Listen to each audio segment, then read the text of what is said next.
సభాధ్యక్షులు, తెలుగుదేశం పార్టీ అధ్యక్షులు పల్లా శ్రీనివాసరావు గారికి, ఈ రాష్ట్ర అభివృద్ధి ప్రదాత, దార్శనికత కలిగిన నాయకులు, పెద్దలు, గౌరవనీయులు రాష్ట్ర ముఖ్యమంత్రి వర్యులు శ్రీ నారా చంద్రబాబు నాయుడు గారు, యువ నాయకులు, ఈ రాష్ట్రంలో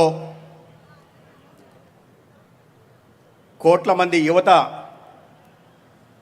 గుండెల్లో దడకన్గా నిలుస్తూ యువత భవిష్యత్తుకి ఒక గట్టి పునాదిని వేస్తున్న నారా లోకేష్ గారు, జన సైనికుల ప్రతినిధి,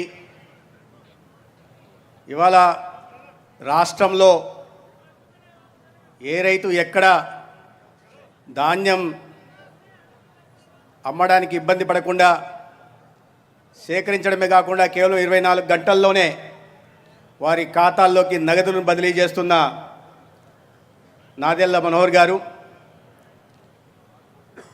సీనియర్ నాయకులు అచ్చెన్నాయుడు గారు, అసెంబ్లీలో ఆయన ఆజానబాహు అయితే నేను వామనుడిని. నా దురదృష్టమేందో ఎప్పుడు చూసి ఆయన పక్కన నిలబడేనో కూర్చునే అవకాశం నాకు కలుగుతుంటుంది. అది కాస్త నన్ను ఆత్మ న్యూనతాభావానికి గురి చేస్తుంటుంది. వేదిక మీద ఉన్న గౌరవ మంత్రివర్యులు, వేదిక కింద ఉన్న గౌరవ మంత్రివర్యులు, గౌరవ శాసనసభ్యులు, మరీ ముఖ్యంగా ఇవాళ ఈ విజయోత్సవానికి ప్రధాన కారకులు, వాడవాడా తిరిగి ఇంటింటికి వెళ్ళి ప్రతి ఓటరు దేవుణ్ణి కలిసి ఇవాళ కూటమి అభ్యర్థుల్ని ఈ అఖండ విజయానికి కారణమైన కార్యకర్తలందరూ కూడా చేతులెత్తి నమస్కరిస్తున్నాను. ఈనాటి ఈ కార్యక్రమ కేంద్ర బిందువులు ఒక రకంగా చెప్పాలంటే ఈ విజయోత్సవ సభలో పెళ్లి కొడుకులు పట్టభద్రుల నియోజకవర్గంలో అఖండ విజయం సాధించిన ఆలపాటి రాజేంద్ర ప్రసాద్ గారు, రాజశేఖర్ గారు, వారి విజయం సందర్భంగా వారికి హృదయపూర్వక శుభాకాంక్షలు తెలియజేస్తూ, మీ అనుభవం పెద్దల సభలో విశేషంగా కూటమి ప్రభుత్వానికి ప్రజల సమస్యల పరిష్కారానికి తోడ్పడుతుందని, అసెంబ్లీకి ఎలాగూ ప్రతిపక్షం రావట్లేదు, సంఖ్యాబలం ఉంది కాబట్టి మండలికి వచ్చి అవగాహన రాహిత్యంతో మాట్లాడుతున్న ఆ ప్రతిపక్షానికి సంబంధించిన ఎమ్మెల్సీల నోళ్ళు మూతబడేలాగా పనిచేస్తారని నేను ఈ సందర్భంగా భావిస్తున్నాను.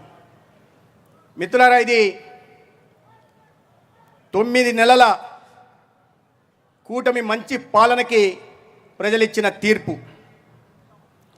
ఒక సమర్థ నాయకత్వానికి, గాడి తప్పిన ఈ రాష్ట్ర ఆర్థిక వ్యవస్థని అహర్నిశలు కష్టపడి ఒక బంగారు బాట వేస్తున్న ఒక సమర్థ నాయకత్వానికి ప్రజలిచ్చిన తీర్పు. 9 నెలల క్రితం అసెంబ్లీ ఎన్నికల సందర్భంగా ప్రజలు ఇది ఇచ్చిన తీర్పు కన్నా అఖండ విజయం నేను భావిస్తున్నాను. ఎందుకు ఆ మాట అంటున్నానంటే, ఆనాడు అసెంబ్లీలో కూటమికి వచ్చిన ఓట్లు 57% అయితే ఇవాళ వచ్చింది 70%, 13% అధికంగా వచ్చాయి. ఆనాడు స్ట్రైక్ రేట్ అసెంబ్లీ ఎన్నికలకి 93% అయితే ఇవాళ పట్టభద్రుల నియోజకవర్గంలో స్ట్రైక్ రేట్ 100%. అంటే ఎటువంటి విజయం అంటే, ఆ పక్కన ఉమ్మడి తూర్పు గోదావరి జిల్లాల ఫలితాలు నాకు తెలియదు, కానీ ఉమ్మడి గుంటూరు జిల్లాల ఫలితాలు మాత్రం మీరు చాలా ఆశ్చర్యచకితంగా ఉన్నాయి. 483 బూతులుంటే 483 బూతుల్లో ఆలపాటి రాజేంద్ర ప్రసాద్ గారు కూటమి అభ్యర్థి మెజార్టీ సాధించారంటే ఇది ఎటువంటి విజయం అనే విషయాన్ని మనం అర్థం చేసుకోవాలి. అందుకే చెప్తున్నాను, ప్రజలు 9 నెలల క్రితం ఏ విశ్వాసంతోనైతే ఈ నాయకత్వాన్ని గెలిపించారో, ఏ విశ్వాసంతోనైతే కూటమిని సమర్థించారో, అంతకన్నా పెద్ద విశ్వాసాన్ని 9 నెలల పాలన తర్వాత ఇవాళ ఈ నియోజకవర్గంలో ప్రజలు, ఆ ఉపాధ్యాయులు, చదువుకున్న వాళ్ళు చేసి చూపించారని చెప్పడానికి ఇంతకన్నా తార్కాణం ఏం కావాలి? 9 నెలల్లో ఇక మంచి ప్రభుత్వం, అంటే కనీవిని 5 సంవత్సరాల్లో అభివృద్ధి అంటే మర్చిపోయిన ప్రజలకి, 5 సంవత్సరాల్లో ఉత్తిత్త బటన్లు నొక్కడానికి మాత్రమే అలవాటు పడి నిజమైన సంక్షేమం అంటే మర్చిపోయిన ప్రజలకి 9 నెలల్లోనే ఇటువంటి అభివృద్ధి చూసిన తర్వాత అరే ఈ ప్రభుత్వాన్ని, ఇంత మంచి ప్రభుత్వాన్ని మరింత ఎక్కువ శాతం ఓట్లతో గెలిపించాలని వాళ్ళు ఒక నిబద్ధతతో ఉన్నారు. ఆ కార్యకర్తలు కూడా అదేవిధంగా పనిచేశారు కాబట్టి ఇవాళ మనకి విజయం వచ్చింది.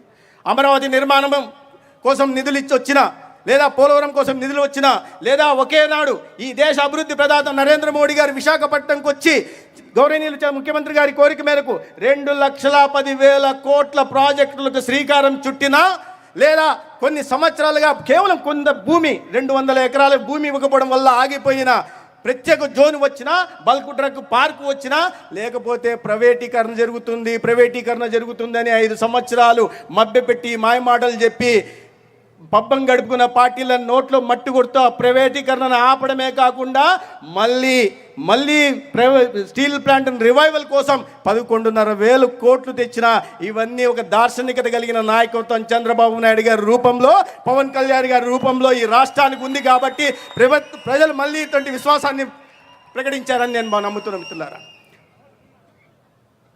ఎక్కడైనా ఎకనామిక్ కారిడార్లలో ఇండస్ట్రియల్ నోడ్లు వచ్చినా, కొత్త ఎయిర్పోర్ట్లు వచ్చినా, లేదా రాష్ట్ర వ్యాప్తంలో హైవేల నిర్మాణం జరుగుతున్నా, ఇక్కడి నుంచి రింగ్ రోడ్డు నిర్మాణం జరుగుతున్నా, లేదా అమరావతి చుట్టూ 190 కిలోమీటర్ల రింగ్ రోడ్డు జరుగుతున్నా కూడా అభివృద్ధి అంటే ఏంటో, సంపద సృష్టి ఏంటో తెలిసిన సమర్థ నాయకత్వం ఇవాళ ఈ రాష్ట్రాన్ని పాలిస్తుందని ప్రజలు నమ్మారు కాబట్టే, ఓటర్లు నమ్మారు కాబట్టి, మరి ముఖ్యంగా చదువుకున్న వాళ్ళు, ఉద్యోగులు కూడా నమ్మారు కాబట్టి ఇవాళ అఖండ విజయాన్ని మనకు అందించారు.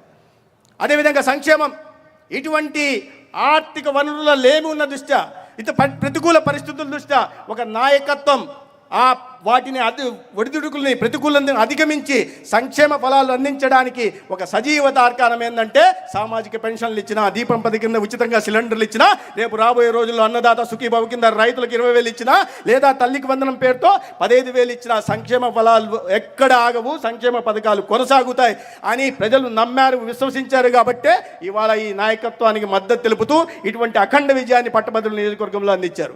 మిత్రులారా, అదే సమయంలో ఈ తీర్పు ప్రతిపక్ష పార్టీకి ఒక చెంపపెట్టు. మొన్నటి ఎన్నికల్లో ఆ ఘోర ఓటమిని జీర్ణించుకోలేక ప్రజల్లోకి వచ్చి తప్పుడు ప్రచారాలు చేసుకుంటూ అదేవిధంగా మీకు 40% నాకు ఓట్లు వచ్చాయి, నాకు ప్రజల్లో ఇటువంటి ఇది ఉందన్నప్పుడు మరి ఈ ఎన్నికల్లో ఎందుకు పోటీ చేయలేదు? పోటీ చేసే ధైర్యం ఎందుకు లేదు? ఎందుకంటే మీకు తెలుసు గత ఎన్నికల కన్నా దారుణమైన ఓటమిని మీరు మూట కట్టుకోబోతున్నారు కాబట్టి ఇవాళ వేరే అభ్యర్థిని మద్దతు ఇచ్చారు. నిజానికి నేను ఒక మాట చెప్పాలి.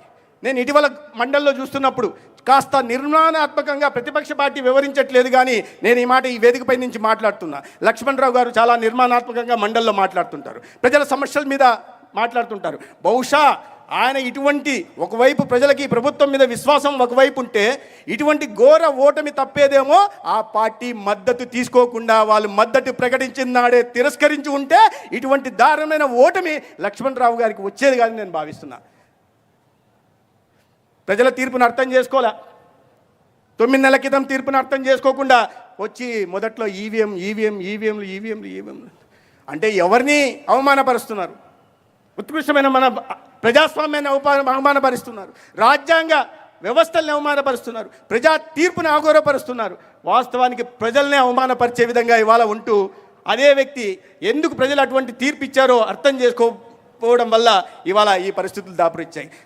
కనీసం తప్పు తెలుసుకొని ఆత్మవిమర్శ చేసుకొని ప్రజలకు నేను ఒక దరిద్రపు అరాచక పాలన ఇచ్చాను, అవినీతి పాలన ఇచ్చాను ఒప్పుకొని నేను రాబోయే రోజుల్లో ఒక నిర్మాణాత్మకమైన ప్రతిపక్ష పార్టీగా ఉంటా, ప్రభుత్వం ఏదైనా తప్పులు చేస్తే నిలదీస్తా, మీ గెంతుకనే నేను అసెంబ్లీలో మాట్లాడతా అని చెప్పాల్సిన వ్యక్తి అది చెప్పకుండా నాకు ప్రతిపక్ష హోదా ఇస్తేనే నేను వస్తాను రాను అంటే ఎటువంటి వికృత మనస్తత్వం ఉన్నవాడు మనం అర్థం చేసుకోవాల్సింది. మిత్రులారా, ఏదైనప్పటికీ మంచి బాధ్యతాయుతమైన వ్యక్తులు ఇవాళ మండలికి వచ్చారు.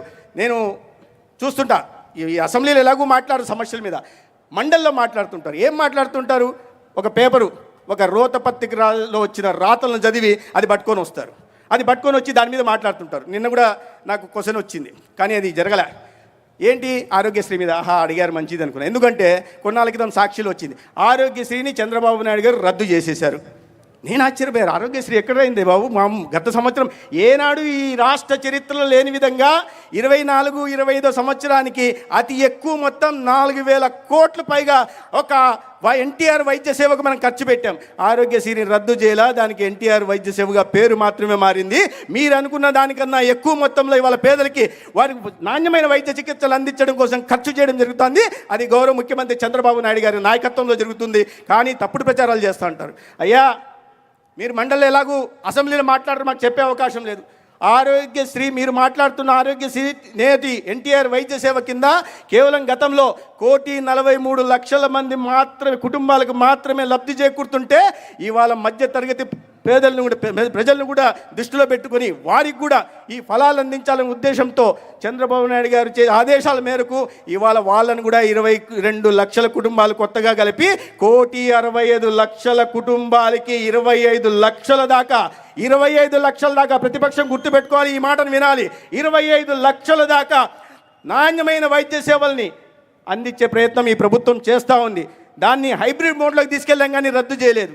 2.5 లక్షల దాకా ఇన్సూరెన్స్ మోడల్లో, తర్వాత ప్రధానమంత్రి జన ఆరోగ్య యోజన దాకా కింద కొంచెం, మిగిలిన మొత్తం ఏదైనా సరే 2.5 లక్షలు దాటిన తర్వాత 25 లక్షల దాకా ఎటువంటి అసౌకర్యం లేకుండా, ఎటువంటి అంతరాయం లేకుండా నిరంతరంగా నాణ్యమైన వైద్య సేవలు ఈ రాష్ట్రంలోని పేదలకి మధ్యతరగతి ప్రజలకు కూడా అందుతాయి. అందే విధంగా గౌరవ ముఖ్యమంత్రి చంద్రబాబు నాయుడు గారు చర్యలు తీసుకుంటారు. దాంట్లో మేము అందరం కూడా సైనికులుగా పనిచేస్తామని ఈ సందర్భంగా తెలియజేసుకుంటూ, మండలిలో మాతో కలిసి పనిచేసే అవకాశం నాకు వస్తుంది.